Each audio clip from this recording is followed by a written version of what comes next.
चाहिँ प्रधानमन्त्री चुन्न पाउने। अहिले के छ, अहिलेको राष्ट्रिय स्वतन्त्र पार्टी पनि त अनि पुरानै पार्टीसँग तुलना गर्दा कति फरक होला त भन्ने के छ भनेर जनताले त्यसमा के उत्तर दिने हामीले? तपाईँ हामीलाई भन्नुहोस्। भनेपछि अहिले तपाईँको ठ्याक्कैसँगले अहिले तपाईँको उत्तरदेखि सबै देशव्यापी चाहिँ के छ त चुनावको लाहौर छ होइन, माहौल छ।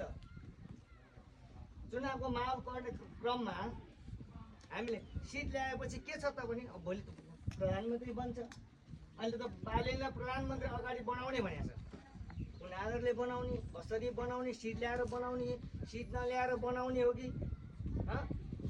भनेपछि अनि हिजोका तपाईँ मरेका जनताको चाहिँ तपाईँको कुरा त हामीलाई थाहा भएन। त्यो भएर अलिकति स्पष्ट रूपले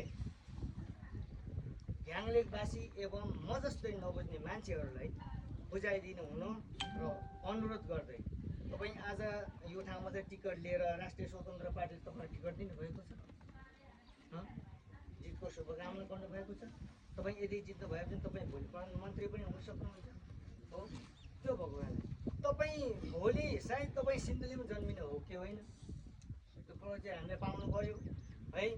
त्यो भएको कारणले अलिकति छुट्टै तरिकाले र प्रष्ट तरिकाले हुन त यहाँ धेरै त्यो कुरो मैले हजुरलाई अघि नै मैले राखिसकेको थिएँ नि त, पब्लिकलाई चाहिँ होइन हजुरले चाहिँ प्रश्न आज तपाईँलाई म एउटाले भोट दिएर तपाईँ जित्ने होइन। लगभग सलाखला धेरै जसो कुरा सिन्धुली आम जनताले आसमान सर ल धन्यवाद। हजुरको सलाखला मुख्य कुरा हामीले जनतालाई कसरी बुझाउने, अरू पुरानो पार्टीभन्दा हामी कसरी फरक छौँ कसरी फरक छ त त्यो बुझाउनु पर्यो। हो, त्यसमा प्रष्ट पारिदिनु पर्छ। भोलि जिताएर पठाइसकेपछि उहाँले कसरी पुरानो पार्टीभन्दा फरक। ल यसलाई यो सुझावको लागि आसमान सरलाई धेरै धेरै धन्यवाद। एकचोटि ताली बजाइ हुन्छ सबैले आसमान सरलाई। यो सुझावको लागि आसमान सरलाई धेरै धेरै धन्यवाद।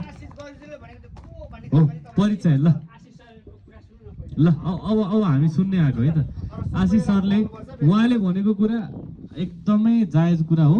हामीले कसरी जनतामा जाँदाखेरि नयाँ कुराहरू कसरी लाने गर्न सक्ने कुरा, आश्वासन खोकेर भाषण होइन, सक्ने काम के हो उहाँले प्रष्ट बुझाइदिनु पर्छ।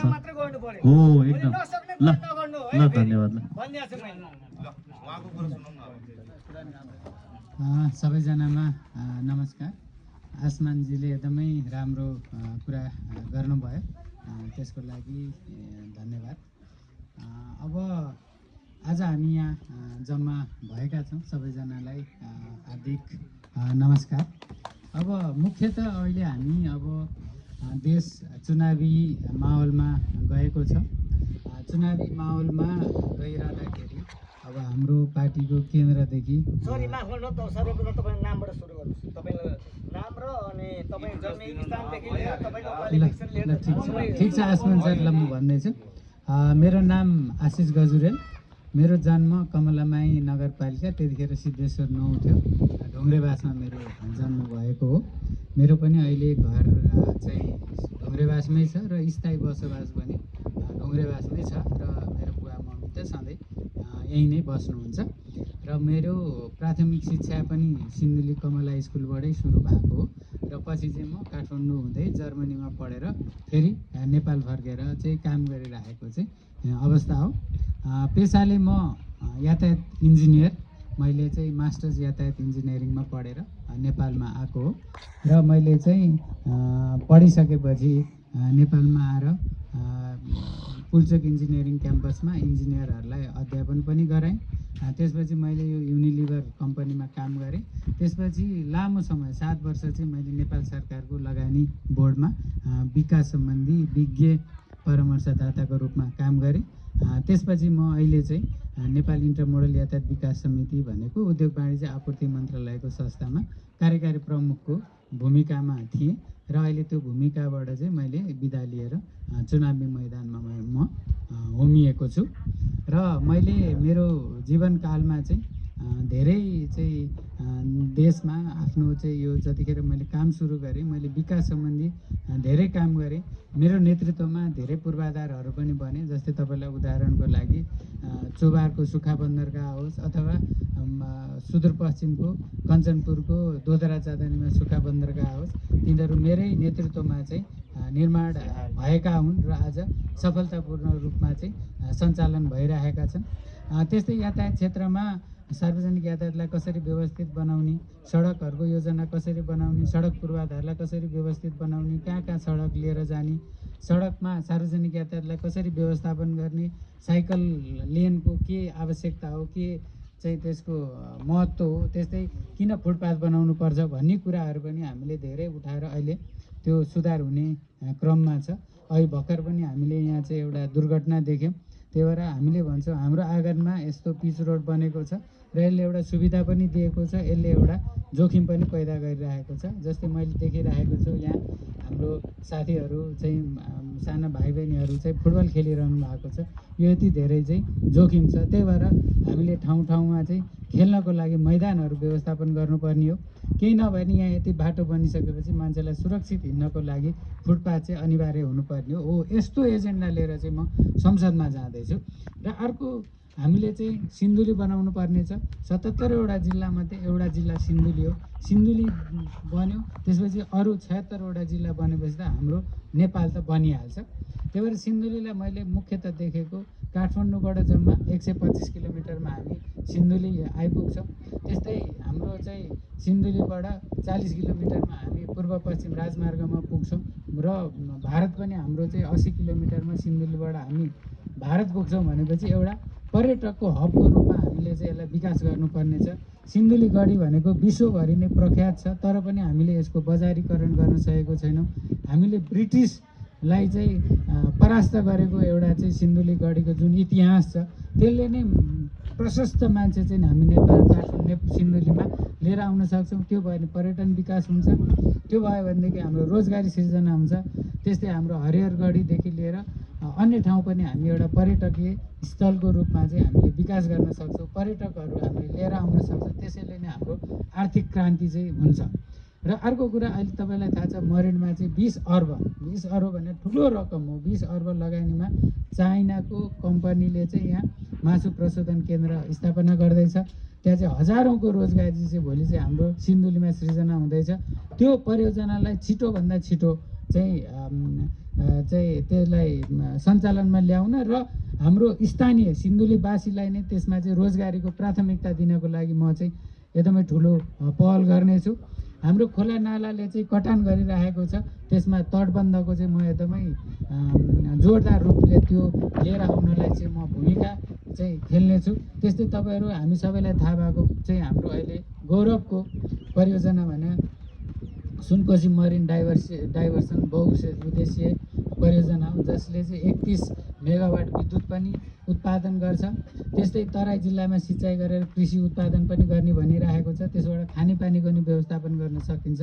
तर तराईको चाहिँ सिँचाइ गरिरहँदाखेरि हाम्रो मरिन भेग हाम्रो सिन्धुलीमा चाहिँ सिँचाइको यत्रो समस्या भनेपछि पहिला सिन्धुलीको लागि सिँचाइको चाहिँ राम्रो प्रबन्ध गरेपछि मात्र अन्य ठाउँमा चाहिँ पानी लानुपर्छ भन्ने त्यो पनि हामीले चाहिँ एजेन्डा उठाउनेछौँ। र हाम्रो जति पनि यहाँ कृषि उत्पादन छ त्यसले चाहिँ बजार पाउनु पऱ्यो। आज हाम्रो जुनार फल्छ, सुन्तला फल्छ, अदुवा फल्छ होइन, यति धेरै चाहिँ हामीले चाहिँ यहाँ उत्पादन गर्छौँ। तर साँच्चीकै कृषकले चाहिँ त्यसको मूल्य पाइरहनु भएको छैन। बिचौलियाले चाहिँ धेरै मूल्य पाउने र साँच्चीकै कृषकले चाहिँ कम मूल्य पाउने, त्यो एउटा बजारको पनि चाहिँ हामीले चाहिँ राम्रोसँगले व्यवस्थापन चाहिँ गर्नुपर्ने चाहिँ हुन्छ। त्यो गरिन्छ। अब कति साथीले सोध्नुहुन्छ हिजोको सरकार आयो, आजको सरकार आयो, हामी किसान हो, हामी त भोलि जोत्ने नै हो भन्नुहुन्छ। मैले के भन्छु भन्दाखेरि डक्टरले डक्टरी पेसा गर्ने हो, इन्जिनियरले इन्जिनियर पेसा गर्ने हो, किसानले किसानी पेसा गर्ने हो। तर सबै पेसालाई चाहिँ मर्यादित बनाउनुपर्छ र किसान पनि एउटा मर्यादित पेसा हो। र जति शिक्षक हुन्छ, जति सिडिओ हुन्छ, जति पुलिस हुन्छ, त्यति नै मर्यादित चाहिँ रोजगारी भनेको चाहिँ के हो त भन्दा किसान होस्, चालक होस्, सहचालक होस्, सबैलाई हामीले चाहिँ एकदमै मर्यादित बनाउनुपर्छ। त्यतातिर हाम्रो चाहिँ कदम रहन्छ। अब तपाईँहरूले सोचिरहनु भएको होला हाम्रो देशमा किन विकास भएन, हाम्रो देशको परियोजनाहरू किन चाहिँ रुग्ण हुन्छ। जस्तै अहिले अब तपाईँ मरिन सुनकोशी मरिन डाइभर्सन पनि करार सम्झौता चाहिँ त्यो टर्मिनेट गरेर चाहिँ आज त्यो रुग्ण अवस्थामा चाहिँ छ, त्यो रद्द भएको सम्झौता छ। किन रद्द भयो त? अब रद्द भएर त्यो चाहिँ अर्को 10 वर्षमा पनि अब नबन्ने खतरा भयो भनेपछि हाम्रो कानुन नीति र प्रक्रियागत त्रुटिहरू छन्, अस्पष्टता छन्। त्यो स्पष्टता गर्न पनि के हो त भन्दा हामी संसदमा जानुपर्छ। त्यसको लागि पनि आज आशिष गजुरेल यो गाउँमा चाहिँ आएको छ। अब त्यस्तै अब तपाईँहरूको यी बाहेक अरू कुन कुन मागहरू छन् ती मागहरू म अहिले टिपेर लान्छु र फेरि निर्वाचित भइसकेपछि पनि फेरि म यहाँ आउँछु। हामी के गर्न सक्छौँ, क्रमबद्ध रूपमा कति वर्ष गर्न सकिन्छ त्यसलाई हामी योजनाबद्ध रूपमा लिपिबद्ध गरेर चाहिँ तपाईँहरूकै चाहना तपाईँहरूकै सुझाव अनुसारले चाहिँ हामी त्यसलाई अगाडि बढाउनेछौँ हैन।